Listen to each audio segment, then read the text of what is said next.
అందరికీ నమస్తే అండి. తెలంగాణలో కేసీఆర్ గారు దాదాపుగా 10 ఏళ్ళు ముఖ్యమంత్రిగా ఉన్నారు. 9.5 ఏళ్ళు ముఖ్యమంత్రిగా పనిచేశారు. ఆంధ్రప్రదేశ్‌లో జగన్మోహన్ రెడ్డి గారు 5 ఏళ్ళు ముఖ్యమంత్రిగా పనిచేశారు. పాపం ఈళ్ళిద్దరికీ అధికారంలోకి ఉన్న తర్వాత పార్టీ ఓటమిని జీర్ణించుకోలేకపోతున్నారేమో. సరే ఇక్కడ ఆంధ్రప్రదేశ్‌లో అంటే జగన్మోహన్ రెడ్డి గారికి ప్రధాన ప్రతిపక్ష నేత హోదా కూడా రాలేదు. కేవలం 11 సీట్లే వచ్చాయి. కాబట్టి ఆయనకు, ఆయన పార్టీకి పరువు, ప్రతిష్ట భంగం కాబట్టి, అవమానకరం కాబట్టి అందులోకి 2019 నుంచి 2024 మధ్యలో 151 మంది ఎమ్మెల్యేలు గెలవడంతో విపరీతంగా తెలుగుదేశం పార్టీని అసెంబ్లీలో కూడా కించపరిచి, హేళన చేసి, వెటకారంగా మాట్లాడారు కాబట్టి, అదంతా ఇప్పుడు రివర్స్ అవుద్ది కాబట్టి, వీళ్ళు సమాధానం చెప్పలేరు కాబట్టి అసెంబ్లీకి వెళ్ళట్లేదు. మొహం చూపించుకోలేక, మొహం చెల్లక, సిగ్గేసి ఇబ్బందికరంగా. కానీ తెలంగాణలో కేసీఆర్ గారికి ఏమైందండి? 39 మంది ఎమ్మెల్యేలు గెలిచారు. ఎళ్లారు. ఒక 5 10 మంది ఎళ్లారు. కేసీఆర్ గారికి ఏం తక్కువ? ప్రధాన ప్రతిపక్ష నేత హోదా ఉందిగా. మాజీ ముఖ్యమంత్రి, జెడ్+ కేటగిరీ, ప్రధాన ప్రతిపక్ష నాయకుడు హోదా, టీఆర్ఎస్ఎల్పీ అధినేత. సో సభలో టైం ఇస్తారు. అందులోకి ఇక్కడంత చిల్లరగా అక్కడ రాజకీయాలు ఉండవు. ఎంతో కొంత హుందాతనం ఉంటుంది. ఈరోజు కూడా కేసీఆర్ గారు అసెంబ్లీకి వెళ్ళాక రేవంత్ రెడ్డి గారు వెళ్ళి మాట్లాడారు. బాగున్నారా అని పలకరించారు. కొంతమంది మంత్రులు సీతక్క, శ్రీధర్ బాబు లాంటి మంత్రులు కూడా వెళ్ళి మాట్లాడారు. కేసీఆర్ గారు పలకరించారు. కానీ కేసీఆర్ గారు వెళ్ళి సభలో ఈరోజు పావుగంట కూడా లేరు. ఈరోజు తెలంగాణ అసెంబ్లీ సమావేశాలు ప్రారంభమైన వెంటనే మాజీ ఎమ్మెల్యేలు రామరెడ్డి దామోదర్ రెడ్డి, కొండా లక్ష్మారెడ్డి వాళ్ళకి నివాళులర్పించి కాసేపు సంతాపం ప్రకటించారు.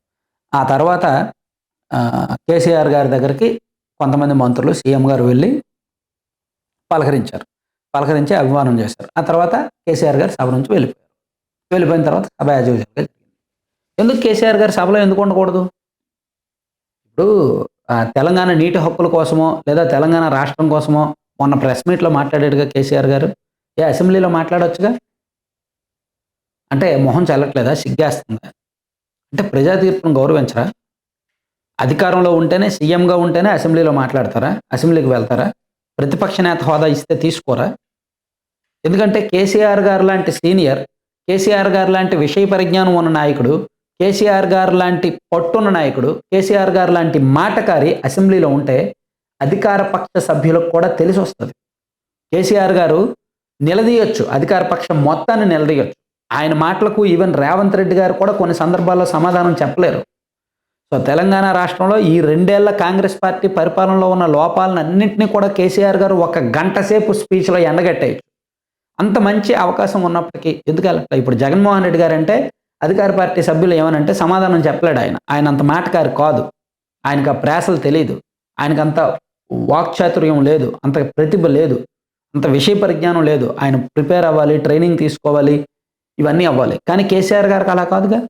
ఉన్న పలంగా, యథాలాపంగా, నాన్ స్టాప్గా మాట్లాడగలరుగా, అనర్గళంగా. మరి ఆయనకేమైంది? అంటే అహం అడ్డొస్తుంది. మొహం చెల్లట్లా, సిగ్గేస్తుంది. నేను సీఎంగా చేశాను 10 సంవత్సరాలు, ఈ అసెంబ్లీలో నేను ప్రతిపక్ష నేత హోదాలో ఉండడం ఏంటి అని. అది కరెక్ట్ కాదు. ప్రజలు ఇచ్చిన తీర్పును గౌరవించారు. ప్రజలు మీరు ప్రతిపక్షంలో ఉండాలని ఇచ్చారు, ప్రతిపక్షంలో ఉండాలి అంతే. సో కంటెంట్ నచ్చింది కదా, కంటెంట్ చివరి వరకు చూశారు కదా, అర్థమైతే కామెంట్ చేయండి. ఉన్నట్టు సింపుల్గా స్ట్రైట్గా అనలైజ్ చేస్తాం మన ఛానల్లో. సరే, కంటెంట్కి సంబంధం లేకుండా మీరు స్క్రీన్ మీద ఒక యాడ్ చూస్తున్నారు కదా, లడ్డూపల్లెం.com అని. సో ఈ లడ్డూపల్లెం ప్రత్యేకత ఏంటి అనేది నేను చెప్తాను ఒక్క నిమిషం. Millets, seeds, dry fruits, nuts ఇవన్నీ కూడా ఆరోగ్యానికి కావాల్సిన ఐటమ్స్, ప్రొడక్ట్స్. వీటితో వీళ్ళు లడ్డూలు చేస్తారు. ఒక 21 రకాల లడ్డూలు చేస్తారు. అండ్ హాట్ స్నాక్స్ చేస్తారు.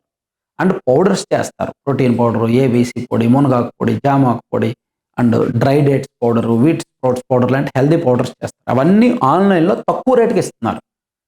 Discount more than 10% discount, and 2 Telugu రాష్ట్రాలకు ఫ్రీ షిప్పింగ్. సో ఇటువంటి ఆఫర్లు వీళ్ళ దగ్గర ఉన్నాయి. And more than 95% positive reviews వస్తున్నాయి.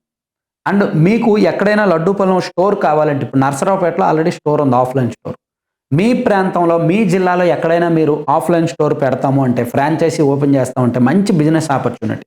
ఎందుకంటే మంచి ప్రోడక్ట్, కొత్త ప్రోడక్ట్ మీరు అమ్మడానికి మంచి అవకాశం. సో మీరు కావాలనుకుంటే బుక్ చేయండి. ఆ నెంబర్ 9997839994 నెంబర్కి కాల్ చేసి ఫ్రాంచైజీ గురించి అడగొచ్చు, లేదా మీకు కావాల్సిన ప్రోడక్ట్ బుక్ చేసుకోవచ్చు, లేదా లడ్డూపల్లెం.com సైట్లో అయినా బుక్ చేసుకోవచ్చు. ఆఫర్లు ఉంటాయి.